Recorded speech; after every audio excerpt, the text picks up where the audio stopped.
నమస్తే, welcome to RR news. నేను పల్వేల్ రాజా. YCP పార్టీలో అంబటి రాంబాబు గారు ఒక్కరే కాపు సామాజిక వర్గానికి చెందిన నేత. అంబటి రాంబాబు గారి ఇంటిపైన ఎందుకు దాడి జరిగింది? కాపు సామాజిక వర్గానికి చెందిన నేతని దాడి జరిగిందా? మరి పేర్ని నాని గారు ఉన్నారు, ఆయన చాలా సెటైరికల్ గా చాలా గట్టిగా వాయిస్ వినిపిస్తారు వైసీపీ తరపున. ఆయన కాపు సామాజిక వర్గానికి చెందిన నేతే. మరి ఆయన ఇంటిపై దాడి ఎందుకు జరగలేదు? నిజంగా కూటమి ప్రభుత్వం కాపులపై కక్ష కట్టి ఉంటే. అదేవిధంగా గుడివాడ అమర్నాథ్ గారు ఉన్నారు, ఆయన ఇంటిపై దాడి ఎందుకు జరగలేదు? కురసాల కన్నబాబు గారు ఉన్నారు, వంగ గీత గారు ఉన్నారు, చాలా మంది ప్రముఖులు ఉన్నారు వైసీపీ పార్టీలో. మరి వీళ్ళందరి ఇళ్లపై కూడా దాడి జరగాలి కదా. నిజంగా కూటమి ప్రభుత్వం ఓన్లీ కాపులపై కక్ష కట్టి ఉంటే కనుక అంబటి రాంబాబు గారి ఇంటిపైన ఎందుకు జరిగింది? అంబటి రాంబాబు గారు కేవలం ముఖ్యమంత్రి హోదాలో ఉన్న వ్యక్తిని దూషించాడు, ఆయన ఏదో అనకూడని మాటలు ఏదో అన్నారు కాబట్టి ఆయన అరెస్ట్ చేశారు.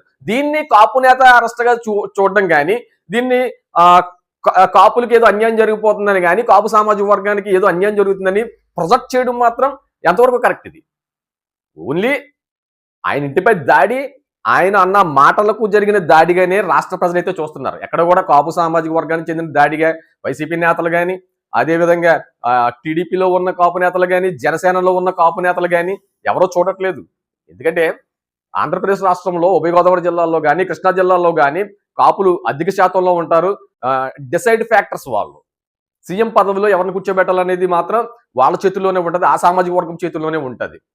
ఇప్పుడు ఆ కాపు సామాజిక వర్గాన్ని అంతా మరలా దగ్గర చేర్చుకోవడానికి వైసీపీ పార్టీ చేస్తున్న ఒక ప్రయత్నంగానే మాత్రమే చూస్తున్నారు.